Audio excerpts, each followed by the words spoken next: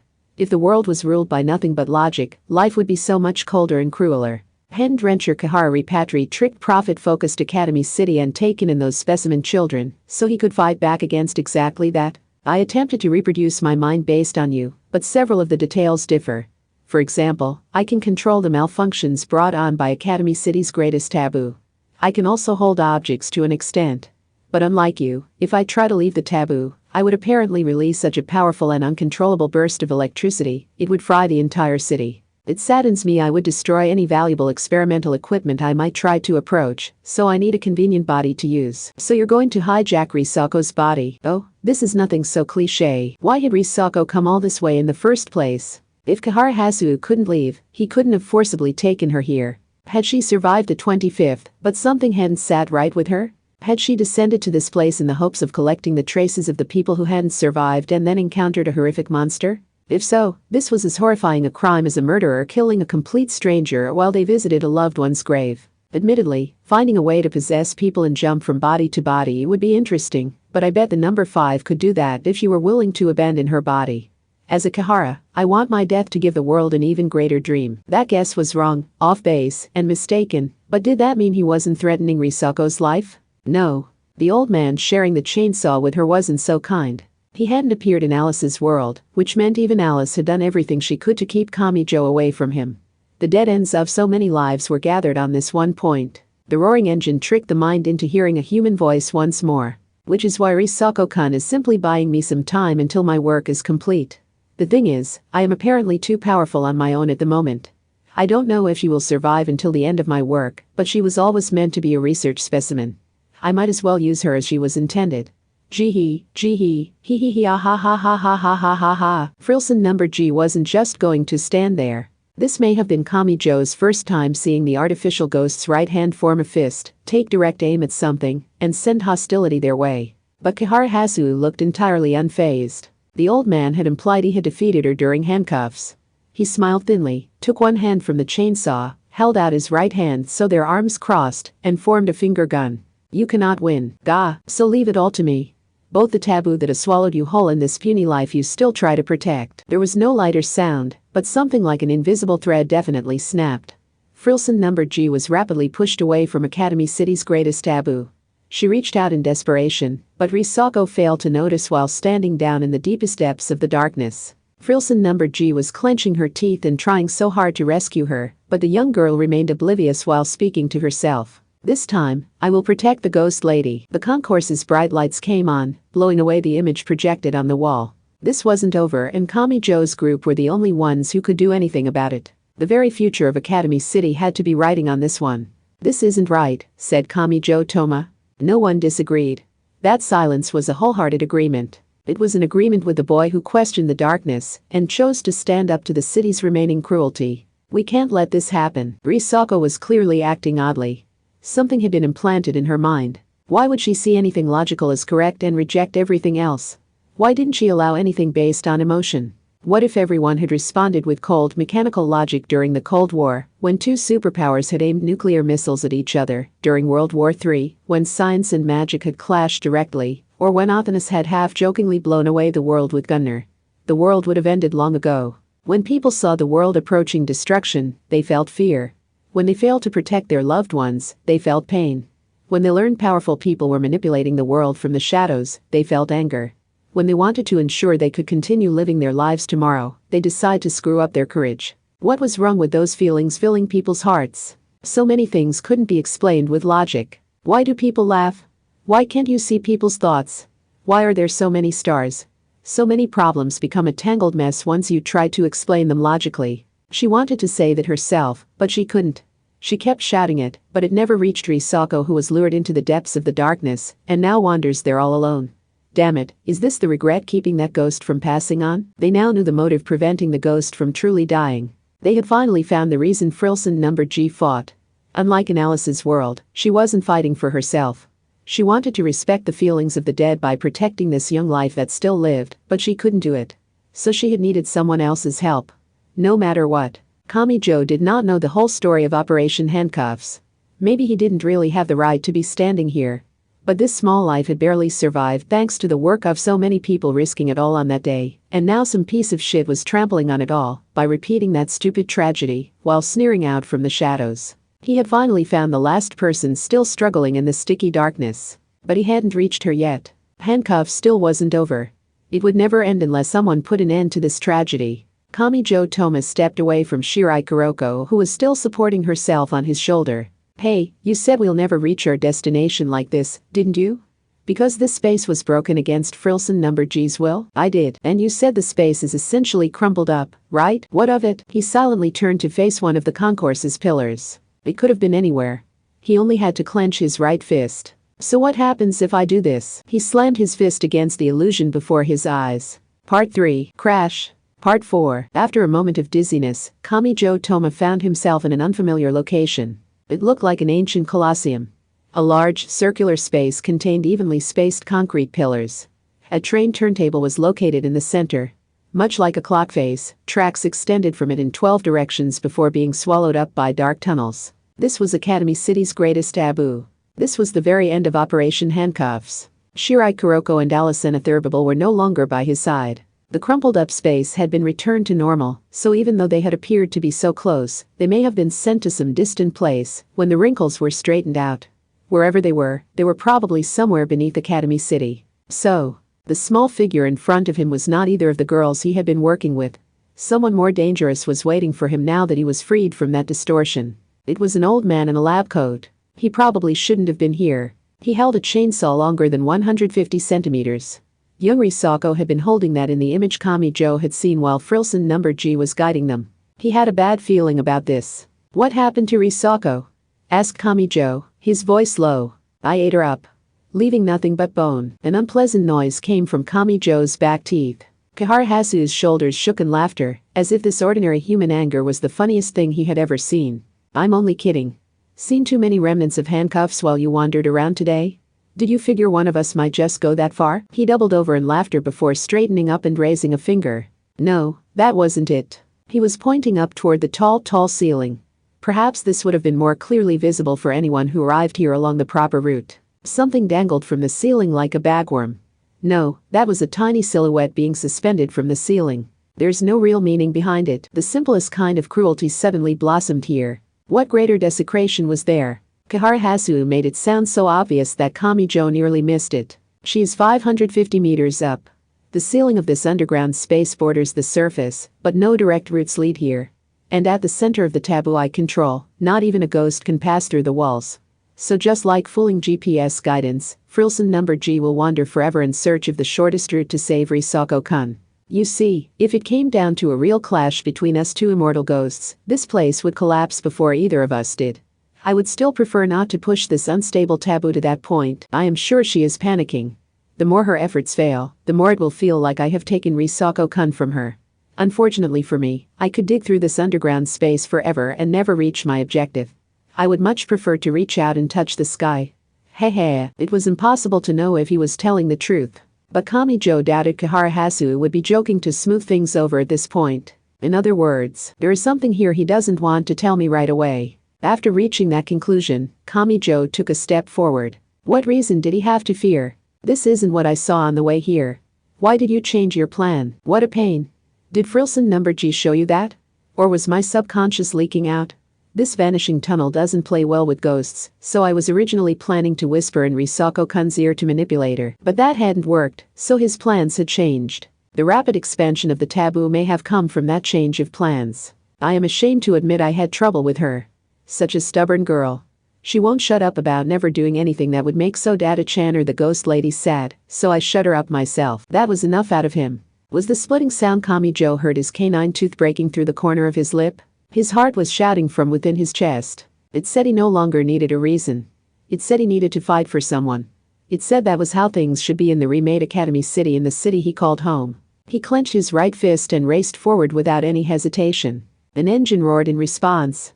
Kahara tugged hard on the chainsaw cord, and a bicycle-like chain covered in short, thick blades began to rotate violently fast. So what? Kamijo Toma poured courage into his heart to fight the squeezing it felt. And he took another powerful step forward. I heard you, Risako. Maybe you can't say a word yourself, and maybe it only reached me through someone else's malicious words, but I still heard your refusal to disappoint the people you care for. So I won't back down now. Yes, his opponent held a chainsaw about as long as he was tall. An attack from that would mean instant death. And Imagine Breaker probably wouldn't work on it. But its length and weight would also limit how it could be used. That old man might be a ghost, but he still moved on his 2 feet. Would he sweep it horizontally or swing it down diagonally from the shoulder? Either way, he would have a hard time swinging it around to the left while holding it at his right hip. Plus, he was a ghost. If that was true, then Imagine Breaker might just come in handy. Go to hell! Shouted Kamijo as he got to work. Once he moved in close, Kahara was sure to swing the chainsaw. A horizontal sweep would be his best bet. But if Kamijo knew it was coming, he could prepare for it. Specifically, he kicked up a plastic bag lying on the ground. The chainsaw was undeniably a deadly weapon, but it always rotated in the same direction. And as thin as the plastic bag was, it wouldn't vanish once it was torn through. With something caught in the blade, the chainsaw would stop. Or so he thought. However, nice try. Damn, is there more to this? When he heard the old man's mocking voice, Kamijo practically doubled over and threw himself backwards to stop in a hurry. His back slammed against the concrete floor like he had failed doing the limbo, but it was well worth it, since the chainsaw blade swung by just above him. No, that wasn't just the chainsaw. When the tattered plastic touched the old man's skin, it was blown away with some unnatural bluish-white sparks. By the way, and this really is just a warning for your benefit, I would recommend against trying to negate me with Imagine Breaker. My basic structure is identical to Frilson number G. Granted, I did remove a few features to eliminate the compatibility problems with the vanishing tunnel, so I had to abandon her level of lethality. The old man's smile spread, while a faint electrical sound filled the brief silence. That makes me a physical phenomenon that can be electrically explained using high-voltage cutting. Touch me and your flesh will burst and you will be scorched to the bone. But if you have the courage needed to destroy a running transformer with your bare fist, I won't stop. A dull impact burst out. Kamijo Toma had ignored the man and thrown his fist. Of course, Imagine Breaker didn't work on a ghost who could be scientifically explained. So what? Kamijo held a thick roll of duct tape he had found on the ground. About half of the plastic tape was blown away and melted. So my right fist doesn't work. Did you really think that was enough to stop me? After you've done all this? When Risako is right there suffering at the hands of a dead man after she managed to survive the 25th, he tossed aside the already unusable duct tape roll and cautiously viewed his surroundings. Duct tape must have been used for train maintenance because there were plenty more usable rolls on the turntable covered in various tools and cleaning supplies. Today had been a terrifying day, enough to make him painfully aware that he had been shielded from the city's darkness all this time. Alice's world had been a mess of truths and fictions, but he had still learned some things from it. Hadn't Hanatsuyu the carrier mentioned how useful a ground could be? It was hard to electrocute people if the current didn't reach their brain or heart. The reality he had returned to had been even more frightening. But as inappropriate as it might seem, he had been impressed with Tetsu Suzuri and Rakuoka Nodoka. They had done whatever it took to make up for what they didn't have. Even if that meant wearing a tool to protect their fist. Kamijo Toma hadn't been standing down here the whole time. Unlike this man, he had been fighting to ensure his enemies and allies could survive. The journey he had taken to reach Academy City's greatest taboo hadn't been for nothing. So it was time to end this. It was time to defeat the final enemy using everything that had come before. If you want me to hit you, I'll turn you into a goddamn punching bag. I don't get how any of it works, but you're supported and stabilized by electricity, aren't you? I saw you blur a bit when that plastic exploded and vaporized. How about I try it with steel or aluminum next? What about a liquid or powder? Whatever's supporting your body has an upper limit. So I'll keep at it as long as it takes. I don't even need to rack my brains over it, it's like making wrong guesses in a game of concentration. I just have to keep risking my own life until I find the right answer. That's all it takes. So I will rescue Risako from your clutches. TCH. You masochistic martyr. For the first time, Kahara Hasu moved to dodge an attack. Kamijo could use insulation, a ground, and even the concept behind birds on the power lines. Electricity always took the path of least resistance. If there were multiple routes and one was more efficient than the human body, you could just barely avoid death. As long as he could come up with ideas, he could fight. Kahara Hasu must have known he couldn't just rely on the high voltage current here, so this time he came for Kamijo. He raised the chainsaw to swing it down. Kamijo could do no damage to the old man by clenching his teeth and stubbornly opposing the chainsaw. He would only get his body torn apart. Then he couldn't save Risako. He clicked his tongue and fell back for the time being. Kahara Hasu pursued, even using the bouncing of the rotating blade. The slightest graze and it would tear into Kamijo's clothing and shred his flesh and bones. You negated it once with your right hand, but the taboo is still running wild. And the civilization battery supported by high voltage cutting uses the acid rain produced by Metropolis as a power source. I am only hitching a ride for now, but if I use the taboo tunnel leading out of the city to send out Academy City machinery and materials, I can control the technological level and economic status of the entire world. I will have free control over the operational status of any factory and vehicle. Kamijo moved away, got up, and gave the old man a puzzled look. Why didn't he continue the attack? What was he so desperate to distract Kamijo from? Didn't I tell you? I accomplished nothing digging through this underground space. My objective can only be found in the sky. One magnet does not pull the other to it, they affect each other. That remains true for the magnetosphere covering the planet and the geomagnetism produced by the magma flowing underground. Precisely controlling the Earth's sky lets you indirectly influence the Earth's core. That is because the magnetism covering the planet comes from the flowing magma and rotating core, acting like a giant generator. So what if a ghost like me, a collection of electrical energy, could reach that? Kahara Hasu was an artificial ghost, but he had said several of his details differed from Frilson number G. For one, Kamijo could directly view him without bleeding and collapsing. He had also said he initially planned to use Risako. I will link myself to the dynamo theory. Kamijo had made it this far, but Kahara Hasu would not stop. The old man would greedily absorb everything that caught his interest, no matter how much harm it caused others. Then destroying me would require destroying the Earth's core. It is currently moving a little too fast for that kind of precision work, but not to worry. With Risako-kun's assistance, I can buy myself enough time to modify and tame it. Assuming I do not end up stuck in an endless battle with Frilson number G, who also uses high voltage cutting. This bastard. He sounded so casual about it. Like he was mentioning how cheap the eggs were at the local supermarket. This was not the lifelong dream of the researcher named Kahara Hasu.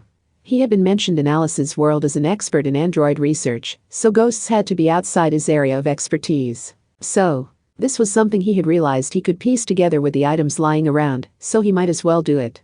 He was that casual about trampling on people's dignity and even extending his influence to the core of the planet. He didn't feel even a twinge of guilt as he stomped all over an individual in the entire world. He didn't need a grand objective to destroy things people cared about, and he would simply laugh after seeing someone emotionally devastated. He was that kind of evil. Now I get it, Drencher Kahara Repatri. I've never met you, but I still understand you. I see why you wanted to create a place for the children who had fallen to the dark side, even if it meant throwing away your one and only life in a world where the dead can never be brought back. That's right. We can't just let this happen. This is the worst kind of evil, and it easily surpasses the greatest tragedy I could imagine. Once I do that, I should be strong enough to leave the taboo without bursting and frying the entire city. It would be a real tragedy if I became immortal, yet couldn't touch my lab equipment without destroying it. This immortality was an unexpected prize, so now I need to figure out how to use all this extra time.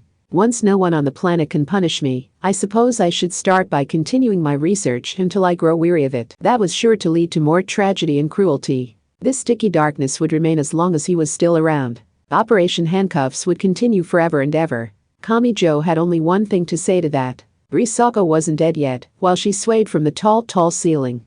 Hope remained for her. That girl had accepted the pain because she didn't want to hurt anyone else. If she could do that, then Kamijo knew what he had to say. No, I'll end this before that happens. The people of the city will stop you here and now. Everyone says that after seeing a Kahara in action. The thing is, I've never seen any of them succeed. The deafening engine roar grew louder. The raised right fist was so pitiful the old man actually laughed. But so what? Kamijo Toma would not be shaken, no matter how tough that man tried to make himself look. Young Risako had been fighting all alone here not long before. Frilson No. G's voice couldn't reach her, and Kahara Hasu had cut her off from all else, but she had still rejected this Kahara's words, with only her own strength. She had told him to his face that she could never hurt others or disappoint those she cared about. The morality drencher in Frilson No. G had tried to instill in her had reached her, and it had not broken. Kamijo wouldn't let anyone deny that achievement. And no one could save the young girl dangling from the ceiling, unless he defeated this evil ghost. That win condition was all he needed to know. He had to save Risako. As soon as possible. This wasn't like Alice's world. The dead could not be brought back no matter what you tried. But he had caught a glimpse of those people while following in their footsteps today. They had reached out a hand to pull the children from Academy City's darkness, or to help a girl they had happened across.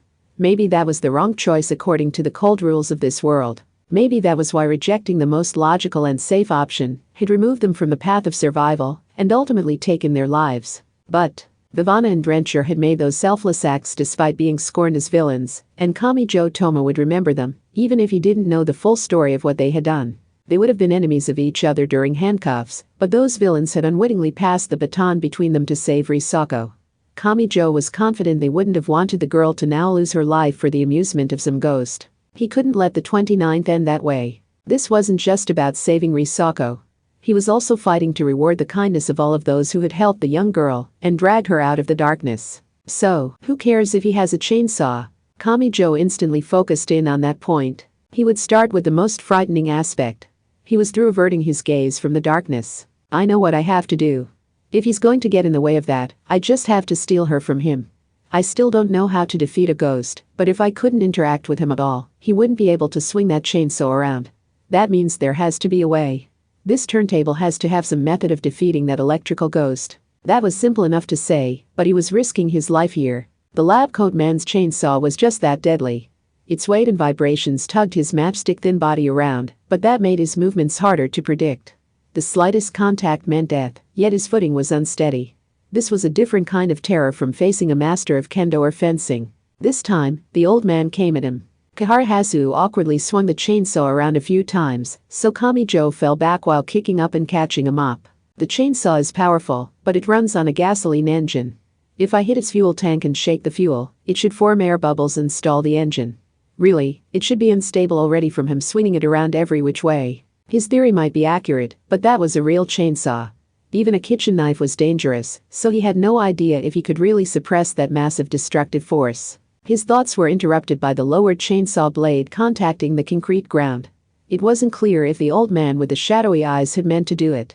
It was such a careless action it could have bounced the blade into his own body. But a moment later, something exploded. Sparks flew while the concrete shattered like stained glass and flew out like a scattershot. Kamijo couldn't do anything beyond cross his arms in front of his face. Chunks the size of small rocks stabbed into him and his feet were lifted from the ground. The next thing he knew, he was flying backwards. He rolled along the ground while clenching his teeth tight. What was that? Is it not just a normal chainsaw? Hee. The boy glared at the source of the violent scraping noise. Gee. Did you think a Kahara like me would ever use a normal anything? That old man was doing something else. The chainsaw's edge wasn't enough to explain this, so was it an Academy City Esper power? It took him a moment to realize what he was considering. Could an old man, that is, a grown adult, really use an Esper power? Could ghosts ignore all the rules and break all the limits like that? Don't panic. Kamijo let out a short breath and forced his mind to keep moving. He readied his right fist again and quickly confirmed what he knew. Don't stop thinking a wrong answer isn't a bad thing. Risako defeated him all on her own. She made this Kahara decide she was too much trouble and change his plan, so I can't let him beat me. When such a young kid worked so hard to stay strong, I've got to show her that there is still hope in the city. He didn't have time to give much thought to Kahara Hasu's power. He only had to keep in mind that the short old man had something he couldn't underestimate. Even now, the man was approaching while swinging the running chainsaw side to side. Every time it carelessly contacted a concrete pillar, a coil of plastic rope, or something else, orange sparks would fly, and pieces of the object were launched toward Kamijo. It was like a small bomb. Damn it, that made it nigh impossible to reach the chainsaw engine with his bare hand and switch it off. Even if he was fully covered by a steel suit of armor, he would end up bisected. Trying to stall the engine was a better plan, but he couldn't calculate how many times he had to hit the fuel tank with the mop to produce the air bubbles. He couldn't rely on that. If he lost here, he couldn't save Risako. He had to be thankful she was dangling from the ceiling and thus wouldn't be hit by the concrete scattershot or orange sparks. Kamijo unwrapped the plastic sheet from his arm and threw it away before grabbing a bottle of detergent. If he opened the cap and squeezed the plastic bottle tight, the contents would shoot out like a water gun. He still knew exactly what he needed to do. A gasoline engine has to take in air to burn the fuel. If I can block the air intake with mud, rain, detergent, or whatever else, the engine will stop. I can figure out how to deal with the electric ghost after that. Take this. Just as he held his arm out to take aim, he froze in place. He found his foot buried up to the ankle in the concrete ground. It was like he had stepped through a dark, discolored floorboard. Then realization hit him. No. He isn't increasing the chainsaw's power. That would work with the metal or concrete, but it wouldn't let him produce sparks from and cut through soft synthetic fibers. The roaring weapon was raised high. The engine kept the chainsaw's blade rotating. But that wasn't the real threat. He never had any kind of Esper power. This isn't a normal space, it's a strange place called Academy City's greatest taboo. Is this one of the malfunctions he mentioned? It doesn't just affect the ghosts, it affects this place itself. And Kaharahasu has stolen it from Frilson number G, so can he alter and control the terrain and its materials? He yanked his foot out of the dark and dry floor, but the time loss proved devastating. If he died here, he could not save Risako. He tried to roll behind a nearby concrete pillar, and the chainsaw swung diagonally down to slice right through that thick pillar. The color red flew. Part 5. An unnatural amount of sparks scattered like a flamethrower and concrete fragments were launched out in a fan shape. He could actually negate the fragments with his right hand, but maybe there are too many for him to handle. Or did he get the wrong idea after touching the duct tape and mop without issue? Kaharahasu didn't feel any need to check beyond the dust cloud. He had wondered how much this boy could do, since he had held a central position in the previous board chairman's plan, but this was a real disappointment. The taboo is a mixture of a physical space and the imaginary number district, but the items brought here are unaffected. I don't know who had been in here, but Imagine Breaker won't work on the regularly resupplied items like mops and detergent bottles. Or, in this case, Risako-kun's special trait won out, muttered Kaharahasu, all on his own now. Operation Handcuffs had truly been hell on earth. He knew that all too well since he had lost his life at the very end. If anyone who played any role in those events managed to survive to the end, you had all the proof you needed that they were unusual. And of all of those, Risako had the most impressive record since she had survived handcuffs without fighting even once. He had originally only wanted her to deter Frilson number G, so now that she had refused to cooperate, he had no reason to include her in this. Yet he had still done so. Consciously or not, Risako changed something in her surroundings with her mere presence. Kaharanauken was never seen emerging from the sewers. He whispered. Bhavana Oniguma died protecting the child. He whispered. Drencher Kahara Repatri goes without saying. He whispered. Hamazura Shiage was shot accidentally at the very end. He whispered. A smile spread across his face while he lifted the chainsaw in both hands. Whether she wanted it or not, Risako's weakness had dragged down everyone around her and given handcuffs its ending. That was a fact. But if she picked up the plain power that was a chainsaw to overcome that weakness, she would become a new central point spreading even more death. She had the drive to do what she set her mind to. But she also accepted what people told her and obeyed the warnings strangers gave her. She stayed true to herself while actively listening to others. Not many people could manage both like that. Not even professional journalists who made a living asking people questions and gathering information.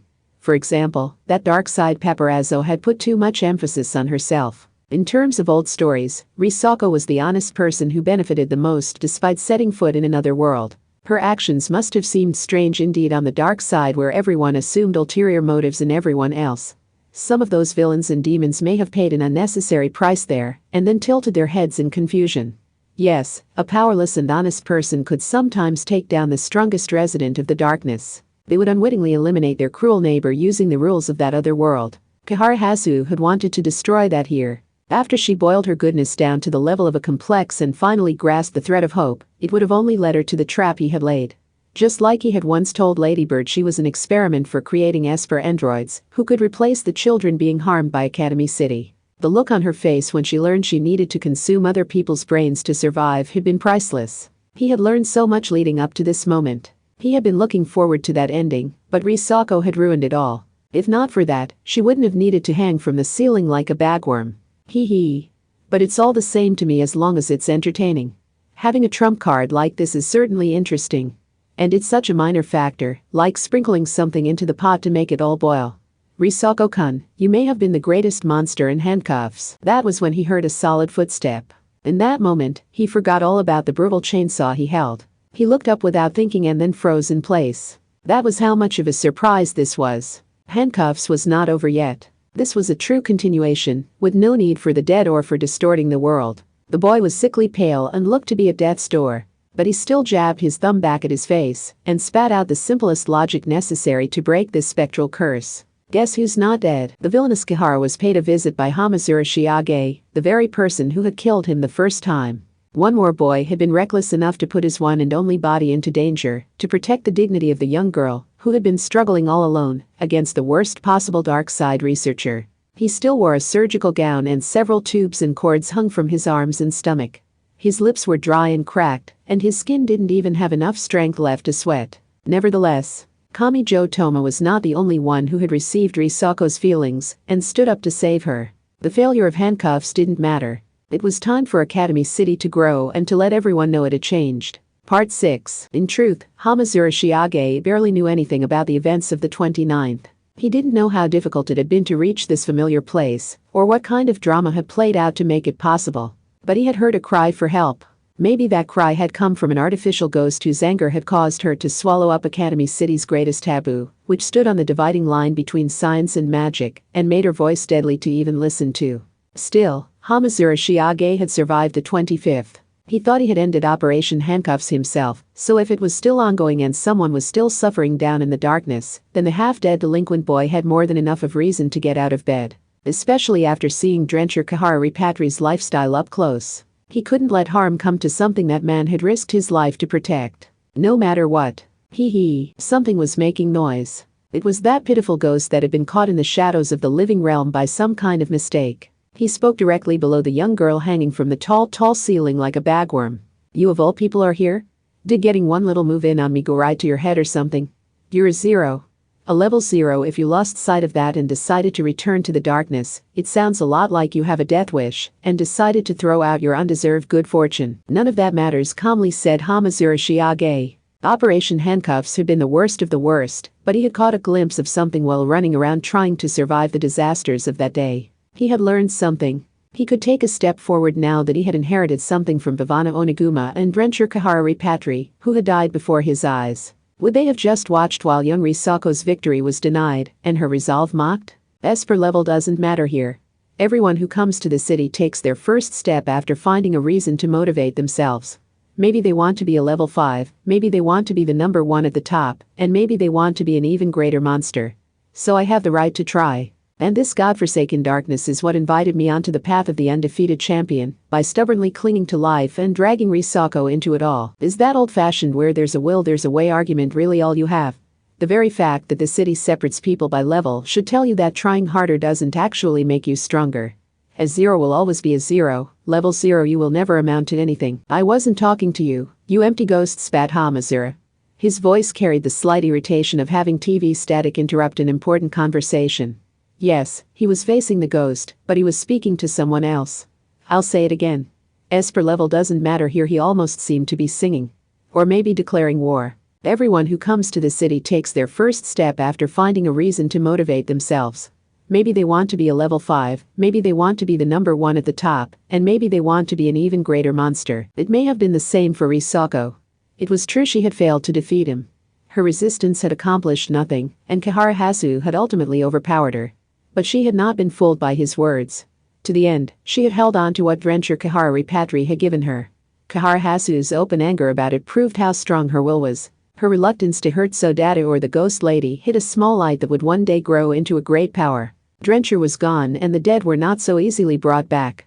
But in a more figurative sense, he had to be smiling when he saw Risako now. He would have learned that his efforts had been more than just self-righteousness. Hamazura Shiage had dealt with him enough to feel certain of that. So I have the right to try. So Hamazura did not criticize the result. For one thing, he was not directing his question toward Risako. And this godforsaken darkness is what invited me onto the path of the undefeated champion, by dragging Risako into it all. So when he asked the question, it was directed towards someone else with the same right to try. What about you, Sodata? He turned toward the area behind one of the concrete pillars. Yes. There was another survivor of Operation Handcuffs. Maybe he had failed in everything he tried and never defeated anyone, but survival alone was enough of a win for that day.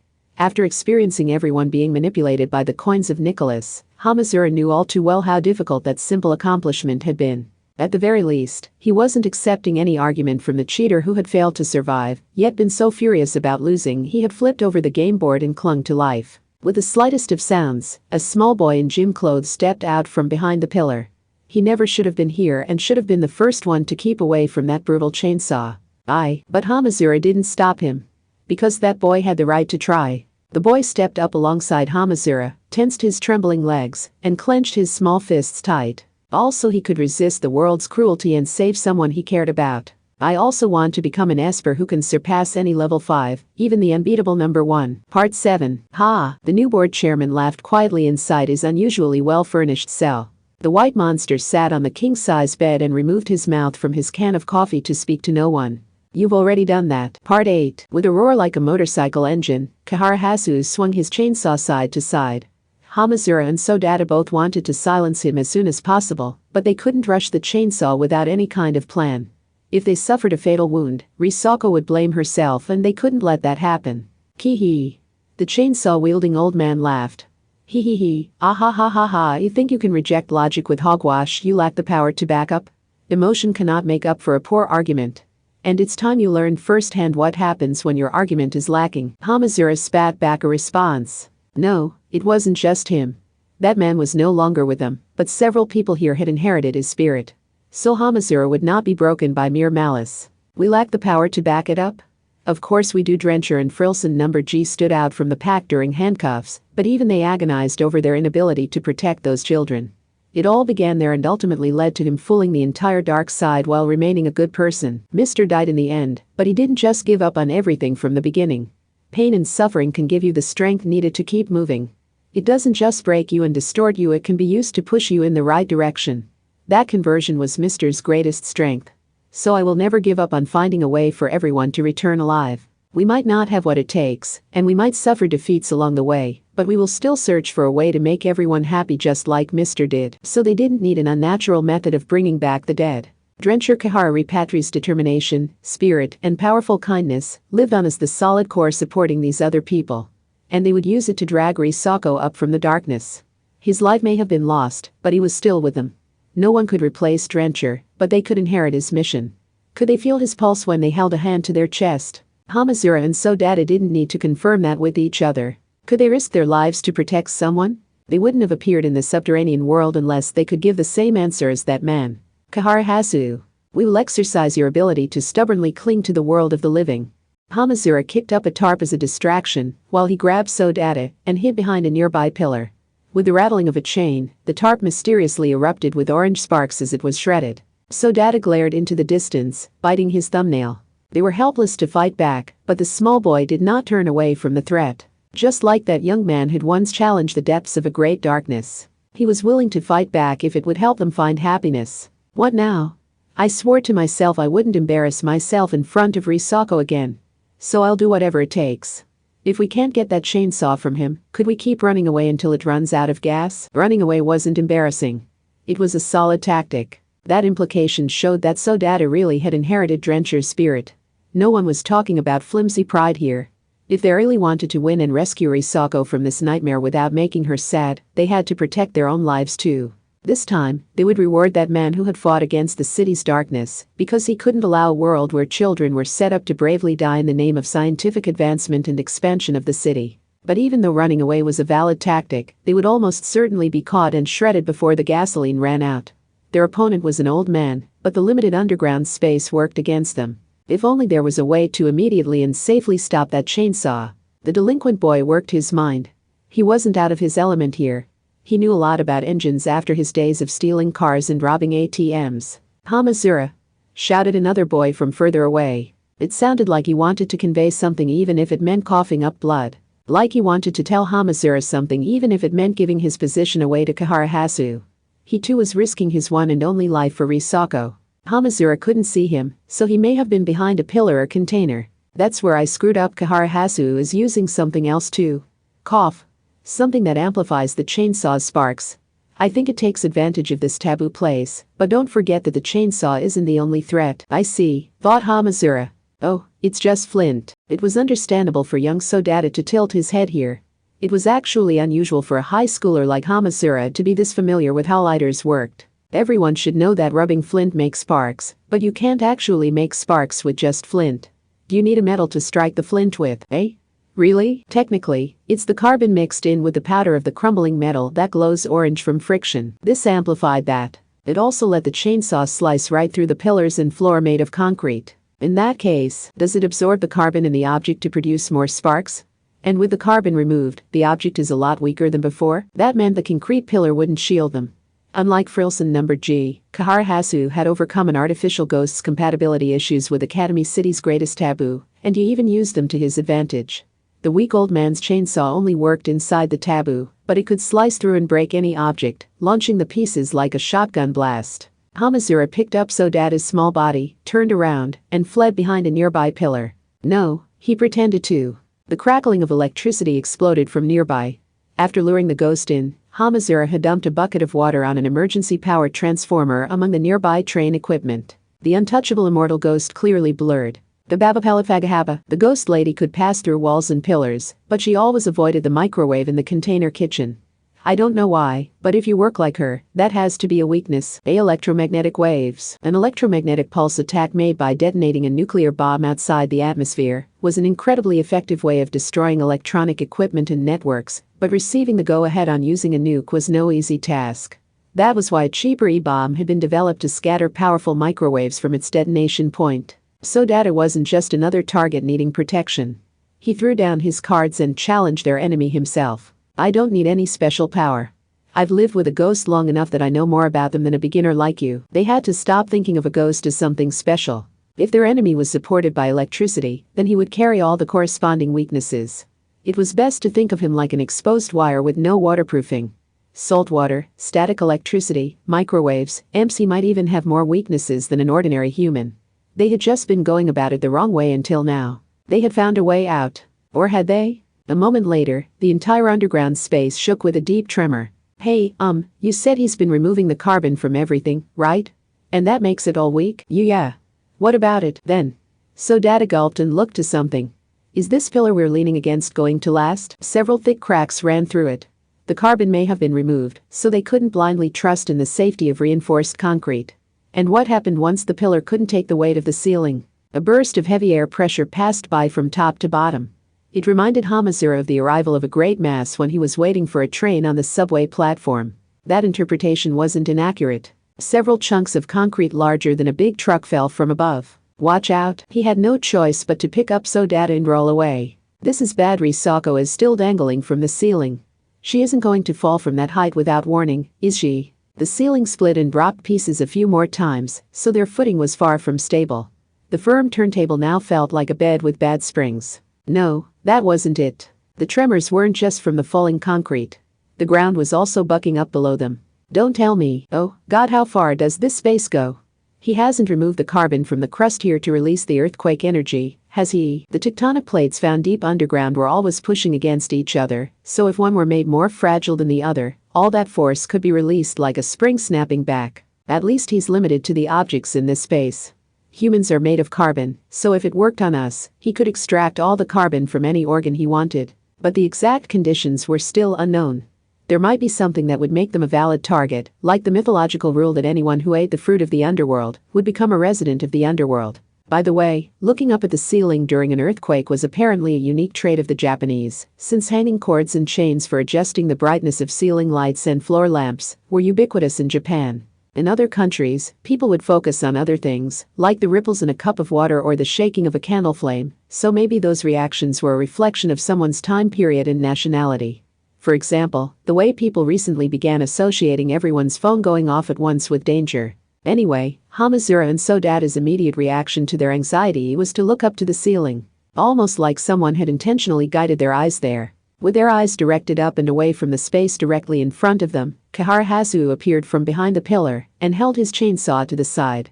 A horizontal sweep would be enough to bisect the both of them, but a blinding flash of light from above made the attacker flinch just beforehand. Should they be surprised that a ghost could be blinded, or impressed by how occult it was for ghosts to recoil from bright lights? The cylindrical underground space resembled an ancient colosseum. Someone stood on the catwalk running along the perimeter. They had shined a light down. "Use this. Hurry." The blinding light pointed elsewhere. It shined on a fire extinguisher, a foaming model meant for chemical fires. Hamazura leaped toward it. Gasoline chainsaws were simply designed, so they lacked a water radiator. They used air cooling, just like a motorcycle, so they would burn themselves out with their own heat if the engine was covered in something fluffy like cotton. A bubbly chemical fire extinguisher compound would work just as well. The chemical bubbles would readily pop and cling to the engine, so Kihara Hasu couldn't just wipe them away, as long as he was prepared to burn himself. Could ghosts even suffer burns? There were other threats, like the structure's collapse in the earthquake, but it would mean a lot to safely rob the old man of that deadly weapon. The ghost wielding the roaring engine briefly directed his attention upwards and away from his soon-to-be victims. "You? Are you another Kihara? Sorry, but I already saw Ko up there after handcuffs." Damn, I knew she had a good heart, but I never imagined faking my death would come back to bite me like this. So this time, I'm going to set aside my own interests and give it my all. Because I could never forgive myself otherwise. A small orange flame waggled up on the catwalk by the wall. It burned at the end of the cigar held in a golden retriever's mouth. Also, I was never someone who would hold back just because my opponent is another Kihara. Kihara Hasu, I don't see a shred of romance in you. You are killing for no reason, not for science and not for Academy City. Which makes this something I must deal with. So you decided to rely on this ragtag group? Then you bet on the wrong horse. I don't care if my opponent is a Kihara any more than you do. If you get in the way of my fun, then I will kill you. I'm not going to complain if you operate under the same rules. Hamazura realized he couldn't just look back and forth between the two sides of this incomprehensible discussion like he was a tennis referee. The entire conversation is a distraction to give us time to act. Nice one, you big dog. He pulled out the extinguisher's safety pin and aimed the hose toward Kihara Hasu. Specifically, at the chainsaw's engine. This projectile was entirely harmless, but if its big bubbles covered up the air-cooled engine, its heat wouldn't be able to escape, and the engine would stop. Something felt wrong and his hope was shattered in an instant. The lever had bent in his hand. Kihara Hasu ruled this territory, and he had the power to extract all the carbon from objects. Shit, Hamazura clicked his tongue and threw the extinguisher itself. If the old man swung the running chainsaw, the canister itself would burst and scatter its bubbles, along with its non-flammable pressurized gas. He would end up coated with the stuff all the same. But that hope was shattered too. The extinguisher's metal canister burst in mid-air before it could touch the blade. With the carbon removed, it hadn't been able to withstand the internal pressure. That's worse than I thought. Did I rely too much on the extinguisher? An impact hit him from the side. So Dad had tried to tackle him out of the way, but as desperate as he was, he failed to move the high schooler. Kihara Hasu raised the chainsaw diagonally in preparation to slice them both in two. There was no time to think. The red extinguisher had been shredded and flew their way like metal blades. Hamazura used his body to guard Sodata from that, but he was painfully aware he couldn't stop the chainsaw. He knew that, but he had no other option either. A direct hit from the scatter shot meant to pin them down could be fatal to Sodata. All he could do was shut his eyes and clench his teeth. He heard the violent roar of the chainsaw swinging diagonally down toward him. And the dull sound of destruction continued on and on. Yet the pain never arrived. He slowly opened his eyes to find something standing up to the chainsaw. Long hair too brightly orange to be human spread out before his eyes. A special fiber suit resembling a racing swimsuit covered a slender body powered by electricity and filled with an electrified machine oil gel. Since she was inorganic and existed here, Kihara Hasu should have been able to alter the distribution of carbon inside her. Yet her joints did not collapse, and her raised arms were not sliced through like tofu. She was clearly more than just a machine. Which was why her slender arms were enough to match the chainsaw. Blah, Hamazura Shiage knew her. The girl had wanted to prove her worth as an Esper android who could free Academy City's children from all the dangerous experiments. Yet she was a product of tragedy because that cruel researcher had designed her, so she required human brains to survive. With a dull clang, the chainsaw blade was knocked back. Ladybird, the android built by this Kihara, had resumed functioning to stop him. Part 9. In truth, Kamijo Toma hadn't had time to think about it that much. He was bleeding and battered. He had lost way too much blood over the course of the day, so he could barely think straight. He couldn't get up, so the most he had managed was to crawl while clinging to his last shreds of consciousness. The harmless mold Yuen had given him had burst, so the bullet wound in his gut would not stop bleeding. But he knew there had to be more he could do. A tar or some detergent would work. He just needed something that would stop Kahara-Hasu's chainsaw, but he found something else behind a metal drum. It looked like a girl. But she was made of artificial muscles surrounding a heavy metal skeleton. She had exposed wiring, her head was missing, and some kind of door sat wide open on her back. He was willing to use anything that might work. He relied on his own memories. He was pretty sure he had passed out for a few seconds after the chainsaw attacked the pillar he was hiding behind, hit him with a shotgun blast of concrete, and launched him several meters through the air. When he had opened his eyes again, he had noticed himself leaking blood and grimaced. It wasn't just the bullet wound on his stomach. Way back at the beginning, he had been stabbed by pieces of a plastic jungle gym and forced to stitch himself back up. Damn, I wish I'd brought the train's first aid kit with me, instead of assuming the tragedy ended there. I missed that handheld sewing machine. He placed his hand against a concrete pillar and tried to get up, but his hands slipped and he fell back down. He hated how slick his hands were. His vision was somewhat faded, and his legs were convulsing unnaturally, preventing him from getting up. He had lost too much blood. There was no way he could dodge a chainsaw like this, even if it was wielded by an elderly ghost. But there has to be something I can do. Would he really give up just because he had ample reason to say it was hopeless? How could he ever accept there was nothing he could do for the people still suffering? He had to end handcuffs. He had to end the chain of tragedy and misfortune. There had to be a chance left. He had passed out for a few seconds without getting chainsawed. He realized Kahara-Hasu had lost sight of his target thanks to all the debris and sparks. Maybe the weapon was too powerful. He could only crawl at this point, and he clicked his tongue at the realization he left a trail of blood wherever he went. He pulled in a nearby tarp and rolled himself up like a spring roll, before using just his arms to crawl along the filthy floor. His fingers were in agony. He thought his nails were going to break. But this was his one and only chance. He would be sliced in two as soon as the old man noticed, so he might not have another opportunity to act. He decided to bet on that metal drum, so he crawled around it and collected that girl. He would have a hard time closing up his wounds and running around at this point, but that didn't mean he was helpless. Introducing an unexpected fighter, yes, unexpected for Kahara-Hasu could lead to rescuing Risako. It looked to him like the racing swimsuit girl was broken. He doubted sticking her severed head back on her body would get her running again, so he used his bloody fingers to pull out his old folks' smartphone and called for some help. Oh, no. I only have 49 yen, so I hope international calls aren't too expensive when you both have smartphones. Aren't mobile phones supposed to let you travel the world with them? He didn't have his Transla pen, so he had to use an unreliable translation site to get his words into English. He wanted to reach the woman from outside Academy City whose inspiration, according to Athanas, had surpassed even the Kaharas. In other words, please, Melzabeth, I want to know how to wire her back up. I need your help. Part 10. The girl glared past the chainsaw that continued to produce a disconcerting grinding sound. Back then, Ladybird didn't let it bother her. She understood the threat all too well, so she took a powerful step forward instead of fleeing. She did not dodge the attack because it scared her, she challenged it because it scared her. She had always wanted to be a protector, and she had finally achieved that goal. I thought the same thing. Even someone as filthy as me. I decided dying in that drum explosion wouldn't be so bad when the alternative was killing the children and extracting their brains. But I never want to do that again. Because I want to surpass the number one. She had found her reason. Kahara-Hasu did not remember inputting this data into her. So in that moment, she had truly broken free of her bonds. She had been given a mission and pushed in the right direction. It was time for her to leap into the flames to protect someone. And as an android, she could do that quite literally. So she didn't need to belittle herself and agonize over what she was. Maybe she had only found a goal to work toward, and maybe she hadn't made up for the crimes she had committed without even questioning them, but she had still taken her first step into a larger world. The manufactured girl had finally become her own person. Yes, she reached toward the back of her hip. She did not hesitate to draw a machete so heavy a normal person could never even lift it. But this time it was to protect people's lives, not to deceive and to kill. Maybe she could only do it once, but that was enough. She glared directly at the old man who had created her. Finally. I have finally found who I want to be, sensei. Ha! You're nothing but a filthy murder weapon. When the weapons clashed, the violent chainsaw blade bent along with the guide for the chain. The chain could never rotate now. That thread had been removed. Oh? The android turns on her own creator?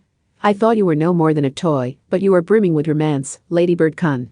And you are motivated by good, so you are not just a rampaging monster.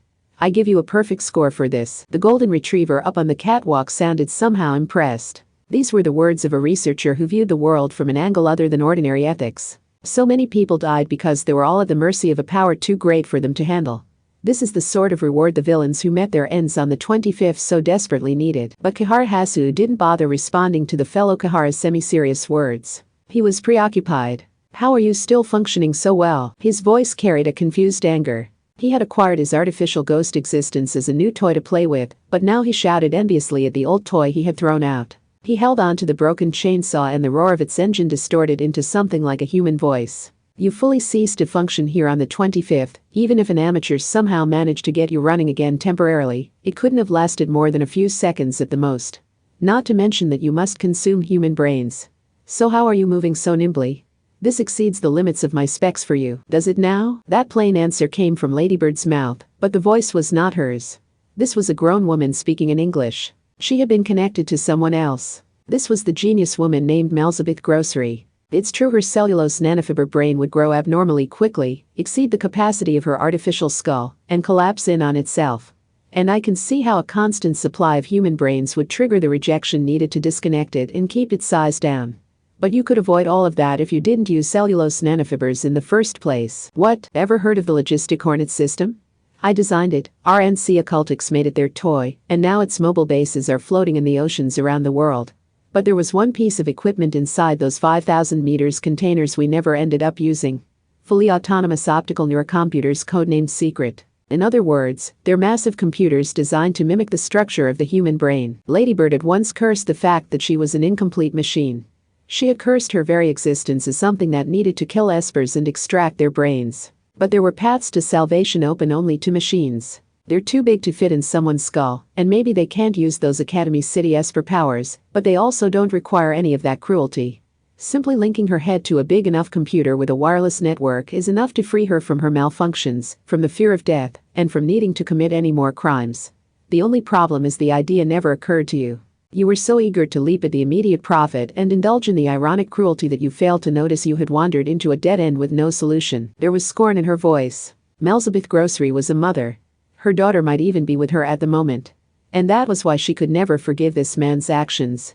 Ladybird had looked up to her creator, but he had answered his daughter's adoration with mockery and abuse. So Melzabeth did not hesitate to speak the words she knew would tear into a skilled researcher's heart more painfully than any other. Kihara Hasu.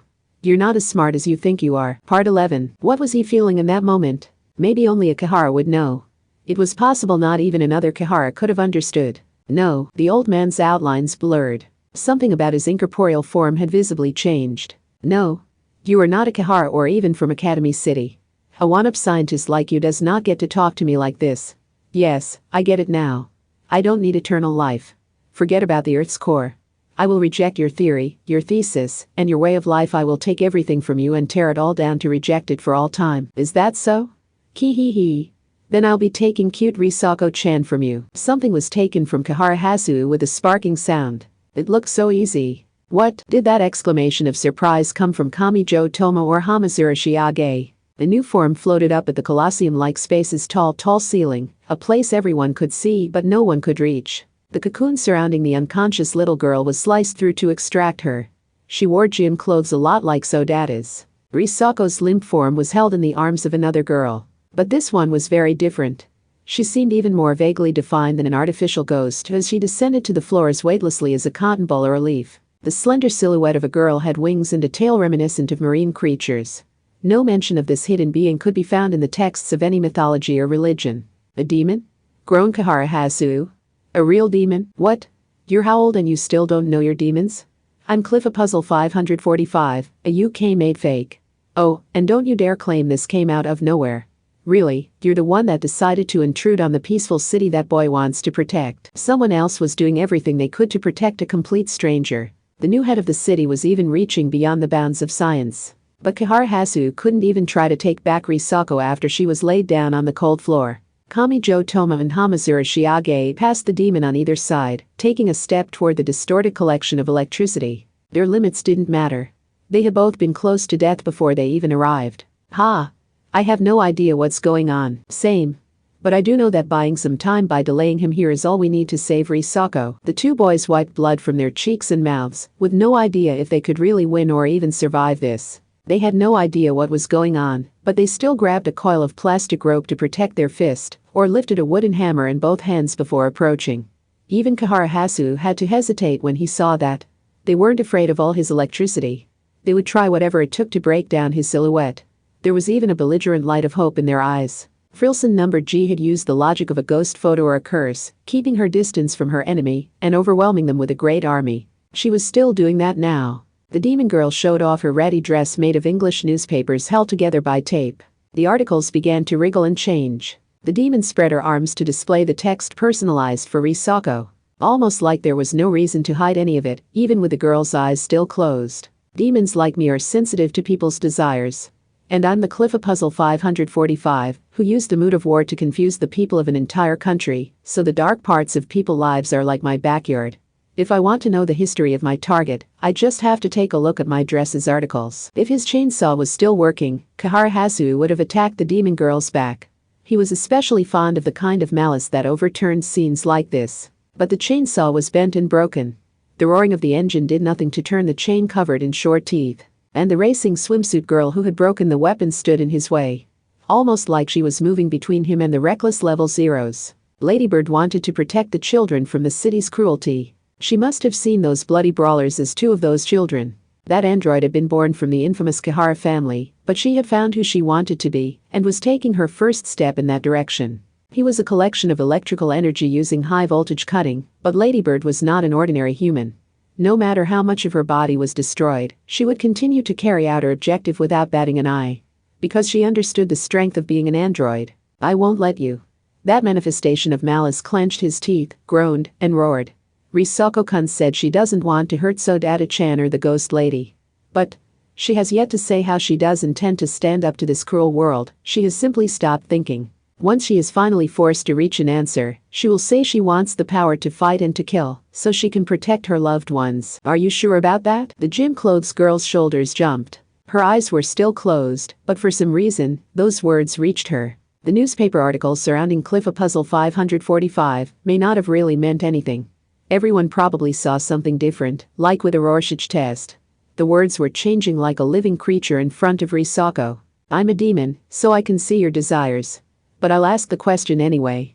Cliffa Puzzle 545 moved her face toward Risako's, her smile growing. Refusing to think about it wasn't enough to push back Kahara. That's why you lost to that mean old man in the end. So let's keep going from there. Instead of hesitating and putting it off, it's time to reject his answer with an answer of your own. Show him there's an answer other than asking for the power to fight. A whisper designed to speak directly to people's desires sank deep into Risako's hardened heart.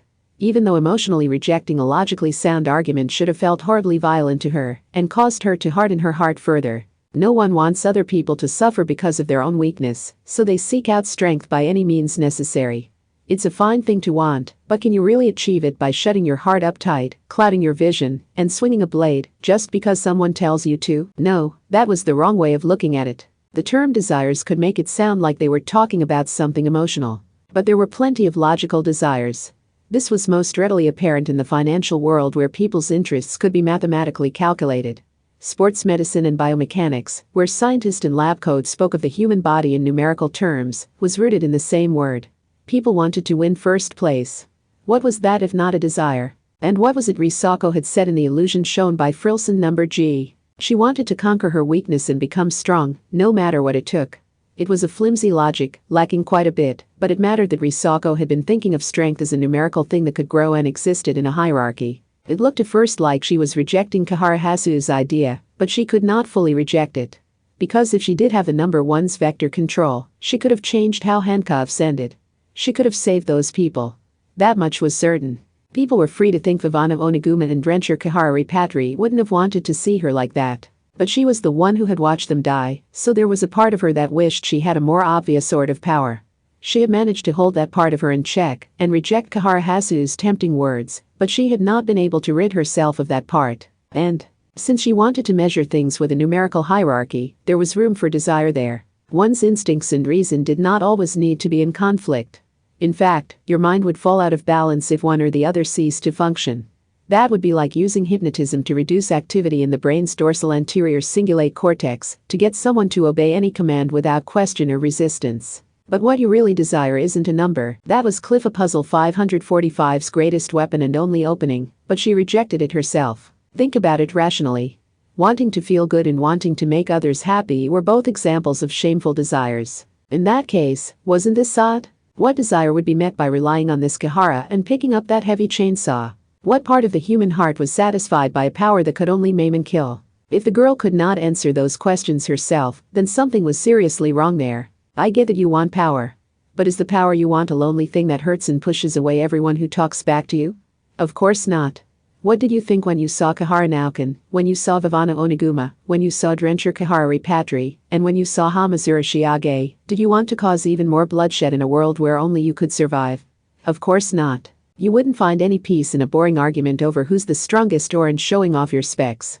Your true desire has to be somewhere else. The demon girl pressed her forehead against the other girl's forehead and shouted at point-blank range. So tell us, Risako, remember what your original desire was. Without a sound, the young girl slowly opened her eyes. I want to be strong. There was a tremor in her voice, but it definitely filled the people gathered here with strength. But I don't want a strength that hurts people. Maybe it didn't really mean anything. Maybe it had nothing to do with their actual abilities. But there was a real strength in her voice. Her clouded eyes cleared up and her hardened heart opened. This wasn't Imagine Breaker or Accelerator, but the strength the demon had inspired in that small heart, that young desire, left no room for any malice. I want the gentle kind of strength that puts a smile on the ghost lady, and so Data-chan's faces, and lets everyone draw on 120% of their strength when we're in trouble. Part 12. With a deep rumble, Kihara Hasu was suddenly launched somewhere. Someone from a certain world might have called it a different phase. The people who had long lived in the deepest parts of Academy City might have called it the imaginary number district. Either way, he had been cut away from the ordinary world while standing right alongside the others. Had it only happened because he had left the confines of humanity, or had he been swallowed whole by the fluctuations caused by toying with the unstable taboo? Cliffa Puzzle 545 stood in that lonely world. The only other inhuman being was the only other person here. No, Kihara Hasu himself had to be the most surprised. First, a demon had suddenly shown up and rescued Risako, the only one capable of keeping Frilson number G, the original owner of the taboo, wandering up on the surface, and now his fortress was collapsing. His logic was in tatters, and the young girl's emotions had rejected him. He himself had said he had reproduced his mind based on Frilson number G, but several of the details differed. He said if he linked himself to the Earth's core, he could leave the taboo without being destroyed and frying the city. He said he could avoid destroying all of the lab equipment he might want to use with his newfound immortality. So he had used Risako to stop Frilson number G from interfering. An important fact was hidden in all that. He did not have complete control over himself. Once Risako was taken from him, he could not stop her from summoning Frilson number G to forever interfere with his plans. Once that happened, he could never again restrain her and incorporate her into those plans. His territory had always been this place deep underground. In fact, he had failed to develop a method of escaping the imaginary number district.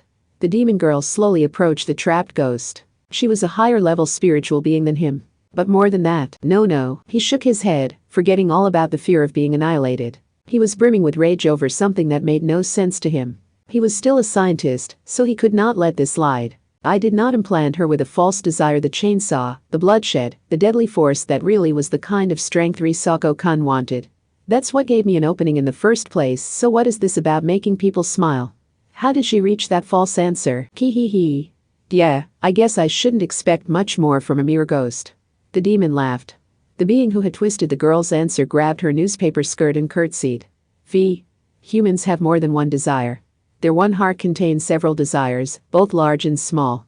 It's kind of like a bunch of grapes, really. They're always in conflict and whichever one wins guides their actions in the end. A part of Risako did want to protect her loved ones, even if it meant cutting down the villain attacking them. But so what? Another part of her wanted to reject any and all violence. Just like a part of you might want to wear pants today, but another part might want to wear a skirt. You mean you tricked her, you demon? Maybe this was too complicated for you sciencey types who get all whiny when something doesn't have a single clear answer. But keep in mind that I'm the demon who controls the mood of war. Demons are experts at twisting people's desires to trick them into thinking a specific desire will bring them happiness, right? That was why God would never forgive the devil no matter how many smiles he created. God just could not bear to watch the people smiling happily while clutching the leaves they thought were money. Also, now that Risako has rejected you and your plan to mess with the core is stalled, you're basically already defeated. But do you really think she is going to leave that kind of loose end unresolved? Now that the original owner of the unstable taboo has regained control, that scary young lady will be coming for you. Kihara Hasu looked to his surroundings. He knew exactly who his enemy was this time. Frilson number G. She wanted Risako's safe return more than anything, and had been doing everything she could to attack the taboo from the outside. With that protection gone and his fortress walls breached, he could easily imagine what would be rushing toward him. This isn't a problem. After dying once, he knew the fear of annihilation. You were hit with a sense of loss very different from mere pain. And it wasn't even the lower-level animalistic instincts that provide a fear of losing blood, an inability to endure suffering, or a rejection of losing your life. He couldn't continue his research. The ideas he carried inside would vanish into the ether, never to be realized. What greater fear was there? He refused to again feel the great loss of knowing he could never enjoy the greatest entertainment there was. The fear at the very core of his being squeezed at his heart once more. And in a way, fear had a way of fanning the flames of people's fighting spirit. So he would take this as seriously as possible. Frilson number G and I are both artificial ghosts, so it will not end immediately. And if the conditions are right, I can stop her without using Risako-kun. For example, yes, so Data-kun is in a similar situation, so if I drive him to the edge and place him up on the ceiling instead, he may indeed have had the perfect plan for fighting Frilson number G. Cliff Puzzle 545 had evaded him thus far, but if he intentionally summoned Frilson number G here and got that demon caught in the middle of the artificial ghost battle, he might be able to use the resulting confusion to buy himself some time. Sure, he would break apart and fry the city or the entire world if he left the taboo, but Frilson number G might not be able to take back complete control of the endlessly expanding taboo right away. If he bought enough time, he could use the magnetosphere to link himself to the massive dynamo in the Earth's core and take control of it for himself. Then he could leave the taboo and travel anywhere in the world. That plan was wiped from his mind by what happened next. Several radiant objects pierced through his back and out from his chest. They were logs with the ends sharpened like pencils. They were bound by rope in a crisscrossing pattern to create what was originally used as a brutal fence. They pierced the ghost's body and tore apart the wreckage of the chainsaw he still held. Rainbow flames flickered from his wounds, perhaps due to interference from the soot created as the logs burned. This was a yari. Instead of a weapon, it was actually used by torture and execution experts to surround an execution ground. One had even made an appearance on the 25th. It had been used by a Hakama girl with long curly silver hair, who had sacrificed her life to save an unfamiliar child and some unexpected companions. Kihara Hasu muttered in utter shock. And he ignored the pain. The surprise won out. He had never known the simple act of turning his head to look behind him could be so supremely difficult. Had the decision to fight for a stranger finally summoned a being like this? Was he finally that close to death? An angel? The girl wore the blazer uniform of some school or another. The girl had long hair with one thin strand worn up on the side. The girl was known for her timid glasses and her large chest. Her name was Kazakiri Hoyoka. This was not Vivana Oniguma, the actual owner of the yari. Because no matter how much anyone might want it, the dead could not be brought back. Because the real world was not that convenient. But someone had watched the 25th from the background, picked up on that girl's feelings, and stood up to deliver the finishing blow in her place. Kihara Hasu's ignorance of this girl proved just how low-level a Kihara he was. The demon grinned. It's true Frilson number G might take back control of the taboo, but I never said she was the scary young lady.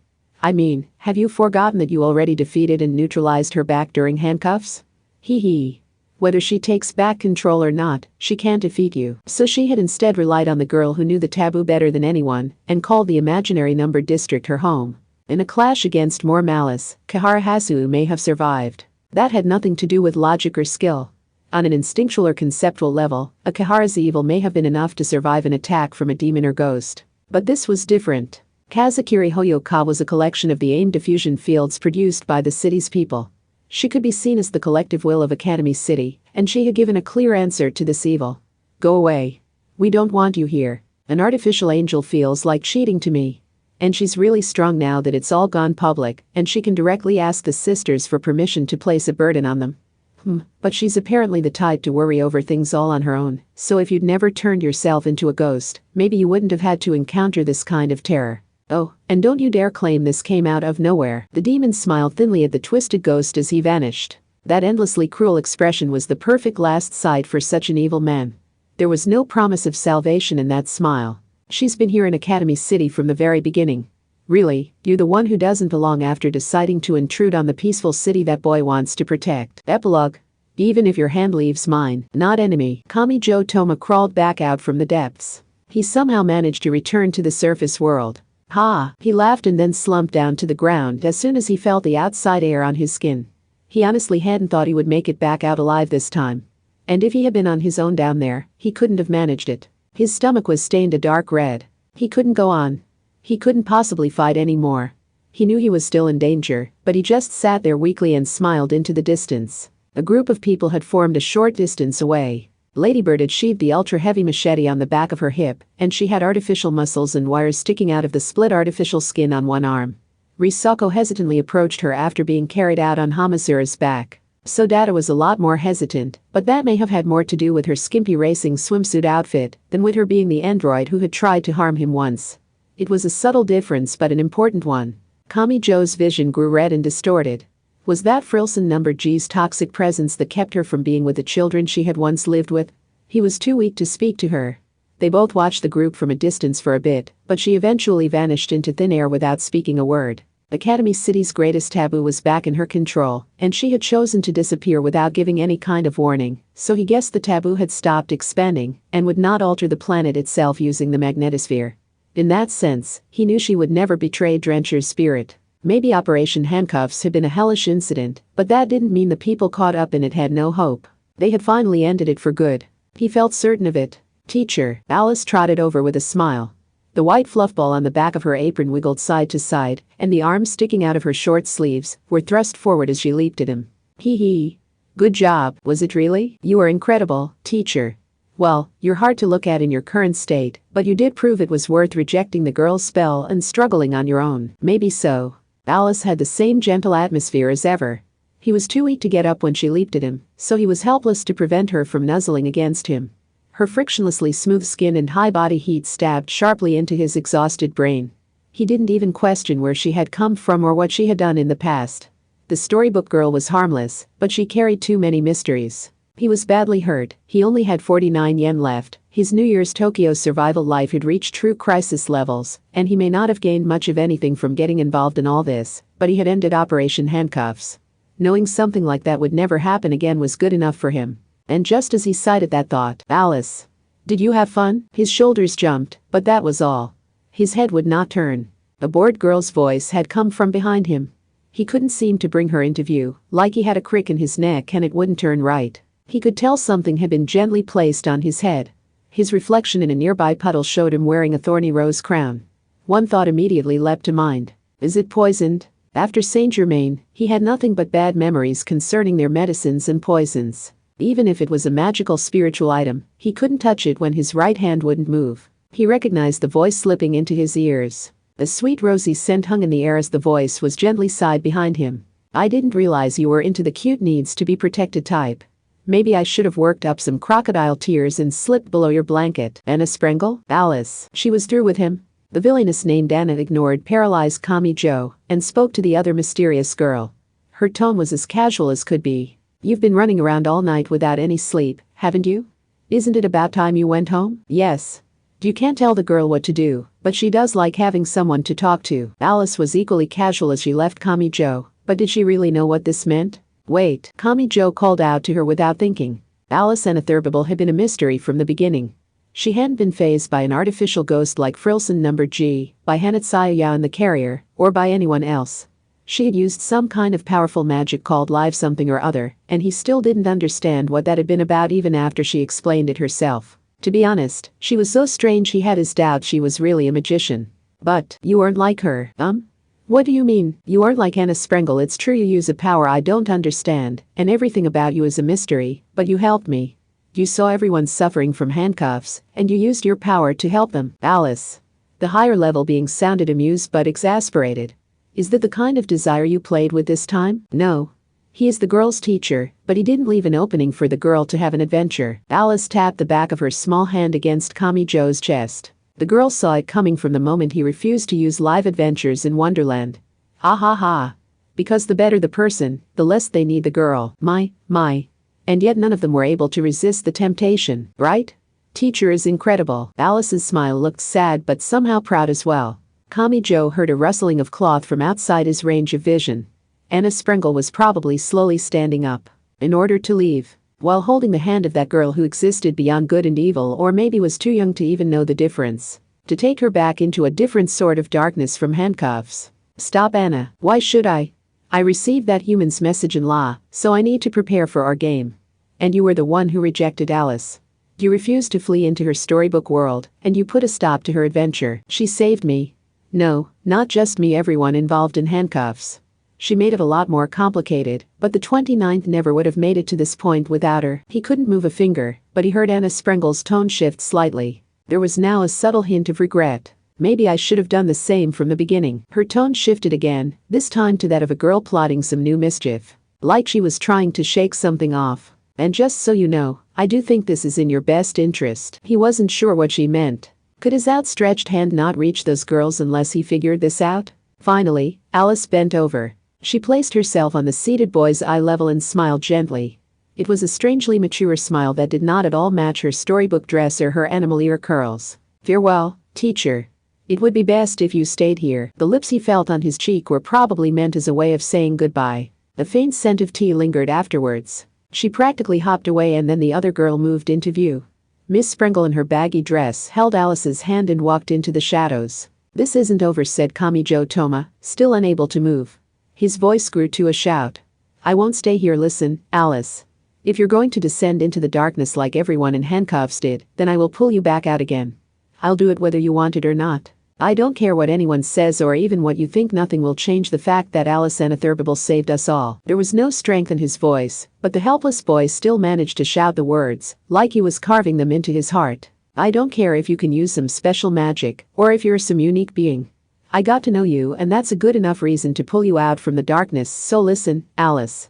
If you insist that's the only place for you, then I swear I'll destroy that illusion. A cruise ship floated in a flooded stadium located in the middle of a deep, deep rainforest, cut off from time and civilization. The giant yellow duck floating in the gathered water made it all look like some kind of joke. Aradia, goddess of all witches, smiled and greeted the storybook girl with a jangle of pure gold. Welcome back, Alice. Hi. The girl wiggled the fluff ball on the back of her apron as she kicked off the water's surface and landed on the polished deck.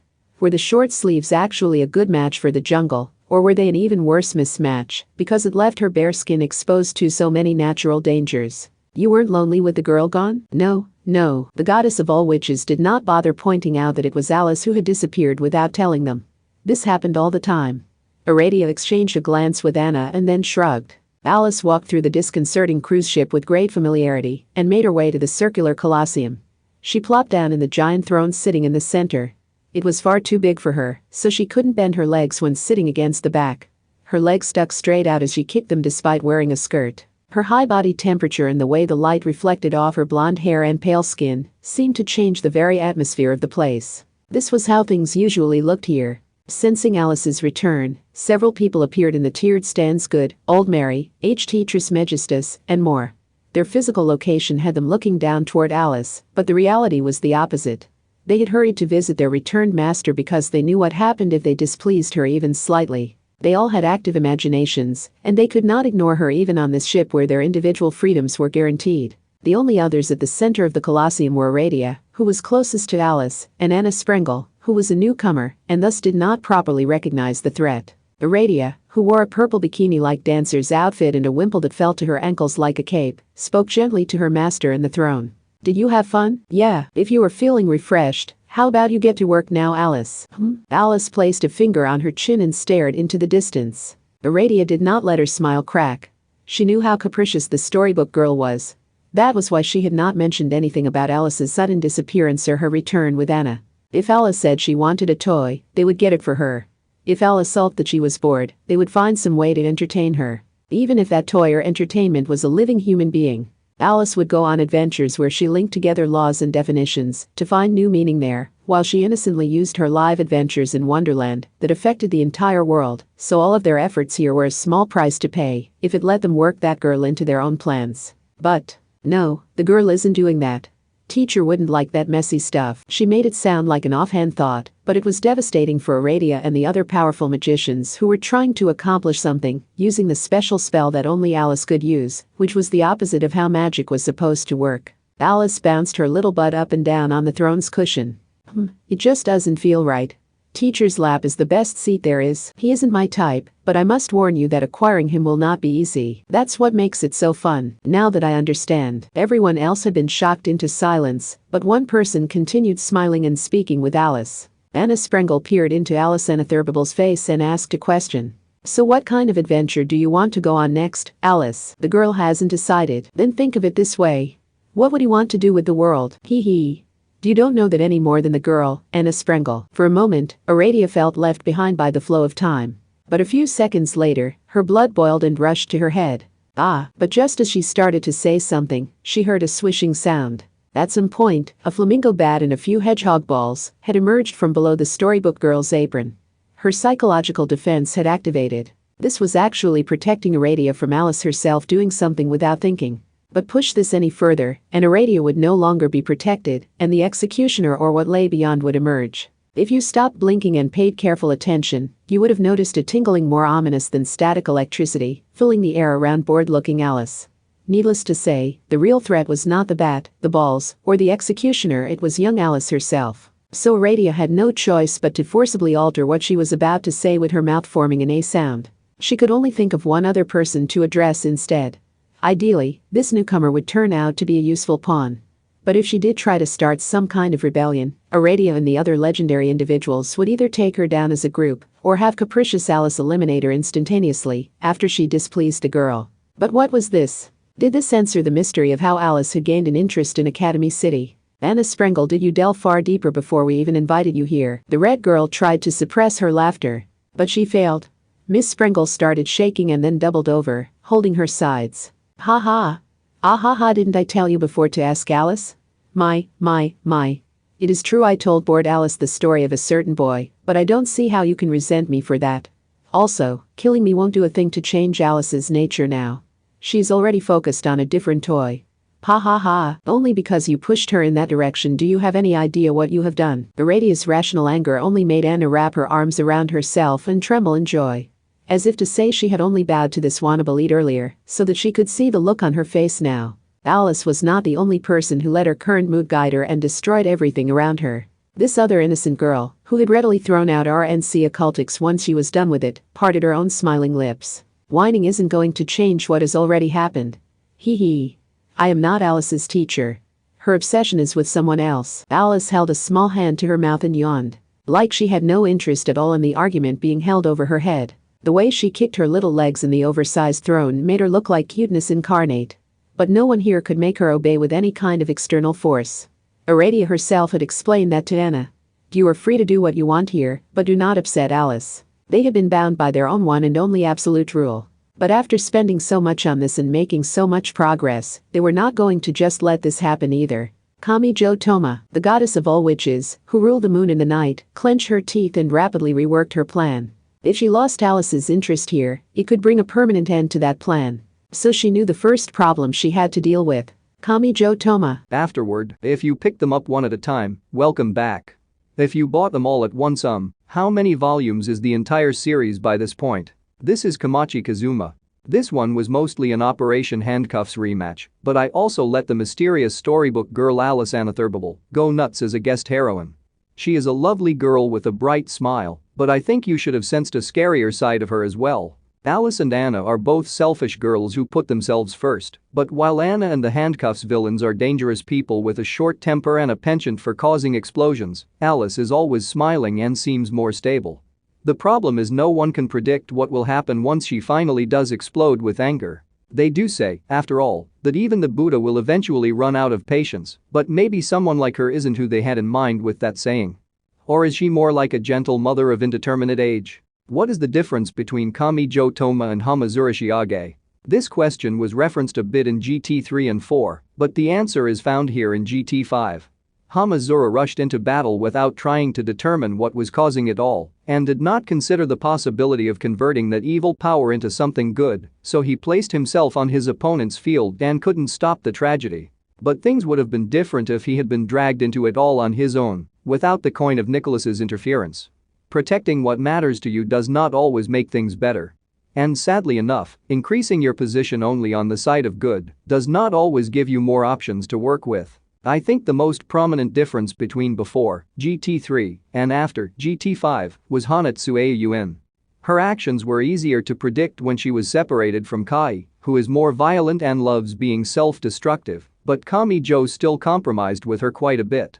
With Kai in GT3 and Kamijo in GT5, UN proved to be easily influenced by anyone who makes a real attempt. I hope you saw just how cute that little villain is. Everyone has a good and a bad side, so I decided to show a different side of anti-skill this time.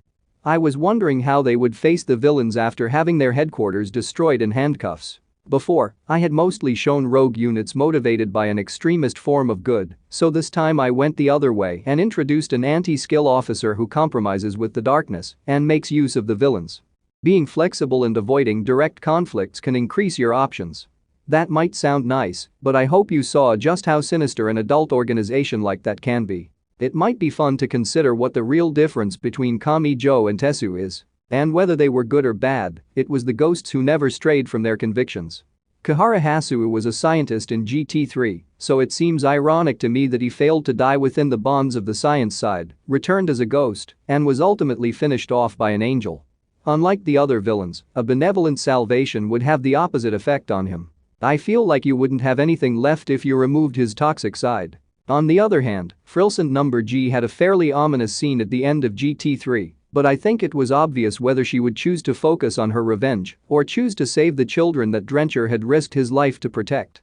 I think it's important to remember that she was created as a childcare ghost first, and the ability to fight external enemies was only an extension of that.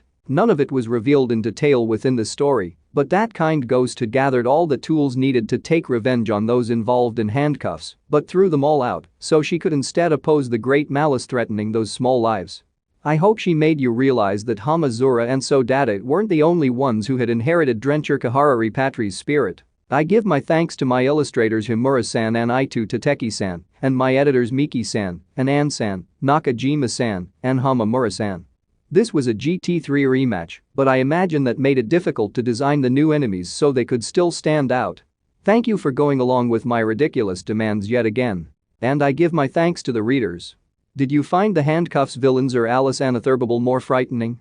I hope you also had some thoughts about the smaller changes to the world, like the collapse of RNC Occultix and Accelerator beginning his new prison life. It is time to close the pages for now, while praying that the pages of the next book will be opened. And I lay my pen down for now. I don't think there's anything cuter than a lonely villain girl pouting her lips. Kamachi Kazuma. Academy City's nights were a familiar home to that human, but just like a certain boy had said, it was no longer his kingdom. A woman in a beige habit with blonde hair roughly cut to shoulder length waited in one corner of District 7.